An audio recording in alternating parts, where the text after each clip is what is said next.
매일 성경 묵상을 돕는 해설 가이드입니다. 안녕하세요. 묵상 코치입니다. 함께 읽고 나눌 말씀은 마태복음 25장 1절에서 13절까지 말씀입니다. 예수님은 열 처녀 비유를 통해 언제 오실지 모르는 예수님의 재림을 깨어 준비해야 한다는 것을 가르치십니다. 그 준비는 예수님이 오시기 전까지만 가능하며 일단 그날이 되면 더는 준비가 불가능합니다. 1절에서 5절 읽겠습니다. 그때 천국은 마치 등을 대고 신랑을 맞으러 나간 열 처녀와 같다 하느니 그 중에 5은 미련하고 5은 슬기 있는 자라. 미련한 자들은 등을 가지되 기름을 가지지 아니하고 슬기 있는 자들은 그릇에 기름을 담아 등과 함께 가져갔더니 신랑이 더디옴으로 다 졸며 잘세. 처녀는 오늘날 들러리와 같은 개념입니다. 들러리들은 신랑이 밤에 오는 것을 알리지만 정확하게 언제 도착할지 알지 못합니다. 신랑과 신부가 늦게 올 것을 대비해서 여분의 기름이 필요했습니다. 신랑이 늦게 옴으로써 5 처녀의 현명함과 5 처녀의 어리석음이 드러납니다. 지혜론으로 번역된 단어는 신중한, 생각이 있는, 분별력이 있는 등의 뜻입니다. 어리석고 현명하다라는 표현은 지적인 능력이 아니라 올바르고 현명한 판단이나 결정과 관련되어 있습니다. 어리석음과 현명함을 대조하는 것은 유대지의 전통에서는 흔히 등장하는 표현입니다. 마태복음에서는 이미 7장 24절에서 27절과 바로 앞의 장면인 24장 45절에서 51절에 나왔습니다. 특히 7장 24절에서 27절은 주여 주여 라는 표현에서도 본 비유와 비슷합니다. 이 점에서 현명함은 종말을 준비하는 태도일 뿐 아니라 심판의 기준입니다. 어리석은 5 처녀들은 등불을 위한 기름을 추가적으로 준비하지 않았고 현명한 자들을 준비했습니다. 지혜로운 처녀들과 미련한 처녀들의 차이는 신랑이 늦게 올 수 있음을 대비하는가 있습니다. 비유는 이들이 졸거나 자는 것을 문제 삼지 않고 기름을 준비하지 않은 것에 초점을 맞춥니다. 본 비유에서도 어떤 행위가 준비인지 알려주지는 않습니다. 문학적 구조에서 국류를 주제로 삼는 25장 31절에서 46절이 연속되는 세 비유의 결론인 점을 고려하면 국류를 베푸는 것이 기름을 준비하는 행위에 포함될 수 있습니다. 열 처녀는 모두 신랑이 늦게 오므로 졸다가 잠들어 버립니다. 모든 처녀들이 기다리다가 지쳐서 골아떨어진 모습은 신랑이 도착할 시간이 예상보다 늦어졌음을 반영합니다. 당시에 신랑이 신부의 부모님 집에서 늦게 오는 일은 자연스러운 일이었습니다. 현명한 들러리라면 이 정도는 예상했을 것입니다. 현명함이란 신랑이 곧 올 것이라는 기대감으로 차 있는 상태가 아니라 신랑이 늦을 수도 있음을 알고 기름을 넉넉하게 준비하는 태도입니다. 본 비유의 핵심 개념은 지연 또는 늦음입니다. 예수님의 재림이 늦다라는 사실에서 현명한 그리스도인과 어리석은 그리스도인이 구별될 것입니다. 6절에서 10절 읽겠습니다. 밤중에 소리가 나되 보라 신랑이로다. 맞으러 나오라 하매 이에 그 처녀들이 다 일어나 등을 준비할세. 미련한 자들이 슬기는 자들에게 이르되 우리 등불이 꺼져가니 너희 기름을 좀 나눠달라 하거늘 슬기 있는 자들이 대답하여 이르되 우리와 너희가 쓰기에 다 부족할까 하노니 차라리 파는 자들에게서 가서 너희 쓸 것을 사라 하니 그들이 사러 간 사이에 신랑이 오므로 준비했던 자들은 함께 혼인잔치에 들어가고 문은 닫힌지라. 한밤중에 신랑이 도착했다는 소리가 들렸습니다. 이제 처녀들을 깨워서 신랑과 신부를 환영하고 인도한 일을 시작하게 하라는 소리입니다. 본문에서 처녀들은 그들의 신분이 정확하게 나타나 있진 않지만 그녀들은 어쩌면 신부의 심부름꾼일 수도 있고 신랑의 종일 수도 있습니다. 어떤 경우든 그들은 신랑이 결혼축제에 가는 길을 횃불을 들고 수행하는 역할을 맡은 자들입니다. 무엇보다 그들은 그 일에 충실해야 했습니다. 이제 신랑이 도착했다는 소리와 함께 모든 처녀들이 일어나 각자의 등불을 점검합니다. 횃불 막대기에 헝겊이 제대로 감겼는지 점검하고 불이 잘 붙도록 여분의 기름을 묻혀야 합니다. 등불을 점검하는 것은 결국 기름이 충분히 준비되었는지를 살피는 게 핵심입니다. 어리석은 처녀들은 기름이 부족하다는 것을 알고 지혜로운 처녀들에게 기름을 나눠달라고 부탁합니다. 당시의 기름을 바르는 횃불은 15분 정도만 타올랐기에 충분한 기름을 준비해야 했습니다.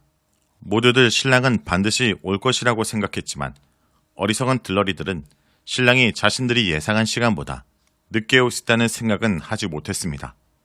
어리석은 자들의 문제는 신랑이 오지 않을 것이라고 생각한 데 있는 것이 아니라 자신들이 예상한 시간에 올 것이라고만 생각하고 그만큼만 기름을 준비한 데 있습니다. 현명한 처녀들은 어리석은 처녀들의 부탁을 거절합니다. 기름은 나눌 만큼의 양이 아니니 필요한 만큼 가서 구입하라고 합니다. 여기서 현명한 처녀들이 기름을 나누지 않는 행위를 비판할 필요는 없습니다. 본 비유는 알레고리입니다. 깨어 준비하라는 것에 대한 교훈을 잘 전달하고 있으며 지혜로운 여자들이 기름을 빌려주지 않는 것을 이기적인 태도로 다루지 않고 있습니다. 이 시점에서 기름을 나누면 신랑의 집까지 등불을 켜서 인도할 수 없게 됩니다. 현명한 들러리들의 관심은 자신이나 동료들의 처지가 아니라 신랑을 혼인잔치와 신방으로 안전하게 인도하는 데 있습니다. 그들은 자신들만이라도 준비한 기름으로 신랑을 인도하는 임무를 잘 완수하고 싶었습니다. 영적으로 깨어있는 믿음이나 지혜는 다른 사람에게 줄 수 있는 것이 아닙니다. 재림을 위한 준비는 자기 몫이지 남의 것을 빌려 쓸 수 있는 것이 아닙니다. 11절에서 13절 읽겠습니다. 그 후에 남은 처녀들이 와서 이르되 주여 주여 우리에게 열어주소서. 대답하여 이르되 진실로 너에게 이르노니 내가 너희를 알지 못하노라 하였느니라. 그런즉 깨어있으라. 너희는 그날의 그때를 알지 못하느니라. 기름을 준비한 처녀들은 혼인잔치에 참여했지만 어리석은 처녀들이 돌아오기 전에 신랑이 왔고 혼인잔치의 문은 닫혔습니다. 준비한 자들이 그와 함께 혼인잔치에 들어갔다라는 표현은 준비한 자들에게 주어지는 복을 의미합니다. 신랑과 함께 하는 복은 다름 아닌 임마누엘입니다. 여기서 한 가지 생각해야 할 점은 열 처녀의 최종 목적지는 신랑을 맞이하는 곳이 아니라 혼인잔치였다는 사실입니다. 신랑을 맞이하는 장소까지 10명이 함께 있었으나 모두가 혼인잔치에 들어가는 것은 아닙니다. 이런 점에서 참 제자와 거짓 제자가 섞인 교회는 모두 인자의 오심을 목격하지만 모두 혼인잔치에 참여하는 것은 아닙니다. 문이 닫힌 후에 어리석은 처녀들은 주여를 2번 외치며 신랑과 친밀성을 강조하지만 참여할 기회는 주어지지 않습니다. 예수님은 그날과 그 시각을 알지 못하기 때문에 껴있으라고 경고하십니다. 경고를 받은 교회는 참 제자와 거짓 제자가 혼합된 상태로 존재합니다. 준비해야 되는 이유는 그날과 그 시각, 즉 예수께서 언제 재림하실지 정확하게 알지 못하기 때문입니다. 본 비유가 알레고리라는 사실을 고려하면서 열 처녀의 비유의 핵심 메시지를 살펴보면 첫째, 비유의 결론이 13절에서 언급한 것처럼 준비가 비유의 핵심입니다.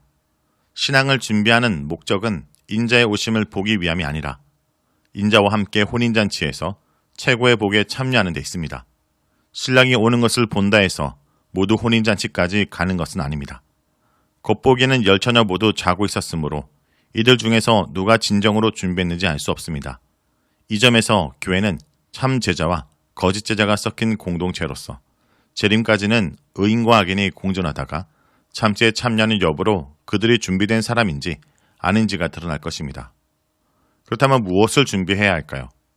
위에서 언급한 것처럼 세상의 빛으로 부름받은 교회의 밝음은 착한 행위로 가능해지며 25장 31절에서 46절에 묘사된 최후 심판의 장면은 긍휼이 종말을 살아가는 신자의 기름에 해당함을 암시합니다. 둘째, 재림까지의 기간이 길어지면서 참 제자인지 아닌지의 여부가 판명납니다. 첫 번째 비유에서 악한 종이 주인이 늦게 올 것이라고 판단해 의무를 제대로 수행하지 못했다면 어리석은 처녀들은 신랑이 예상한 시간보다 늦게 올 수 있다는 사실을 대비하지 못했습니다. 예수님의 재림은 어떤 사람이 생각하는 것보다 빠를 수도 있고 늦을 수도 있음을 밝힙니다. 어리석은 들러리들은 마치 일정 기간의 신앙 행위를 준비한 것에 만족하면서 더 이상 준비하지 않는 면목적 신자들과 같습니다. 이들의 운명은 얕은 흙 위에 떨어진 씨의 결과와 같지만 현명한 처녀들은 인내로 결실하는 좋은 밭의 모습과 같습니다. 올바른 신자는 시간을 예상하기보다 주께서 언제 오시든 오늘을 주의 뜻으로 살아야 합니다. 그러므로 성도들은 예수님께서 빨리 오실 거라거나 늦게 오실 거라고 경솔하게 짐작하지 말고 인내로 준비해야 합니다. 자, 여기까지가 마태복음 25장 1절에서 13절까지 말씀입니다. 오늘 말씀을 통해 우리는 무엇을 묵상하고 적용해야 할까요? 오랜 기다림에 대처할 준비를 해야 합니다. 신랑이 늦게 오자 처녀들은 슬기 있는 자나 어리석은 자나 다 잠들었습니다. 차이는 기름을 충분히 준비했느냐 하지 못했냐였습니다. 따라서 주님의 재림을 기다린 삶이란 끊임없는 긴장을 의미하는 게 아니라 언제 주님께서 오시든 그분을 맞이할 수 있는 준비된 삶을 사는 것을 의미합니다. 성도 여러분, 오늘도 그리고 주신 하루도 주의 말씀에 따라 그리스도의 옷 입는 예복을 갖추고 준비된 자로 살아가는 주의 백성들 되길 간절히 기도드립니다.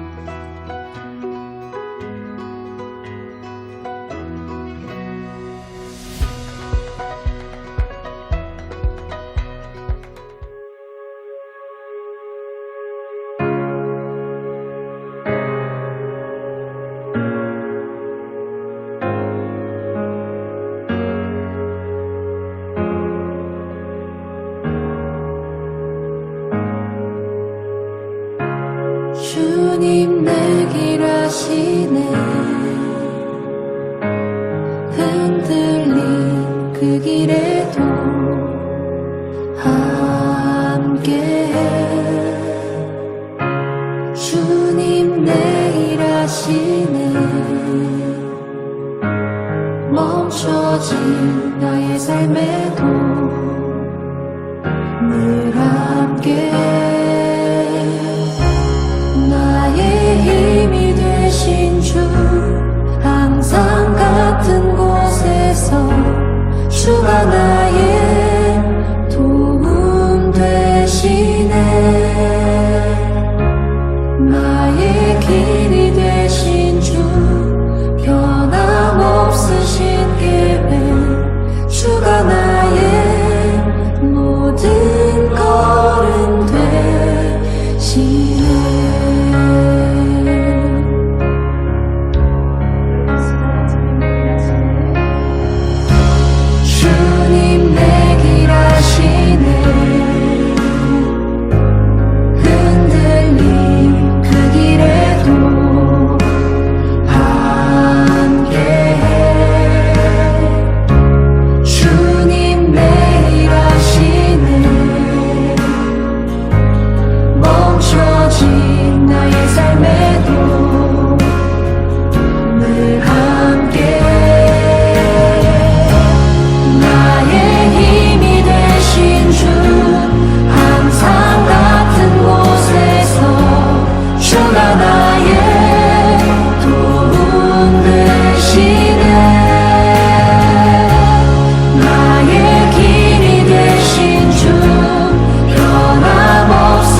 항상 같은 곳에서 주가 나의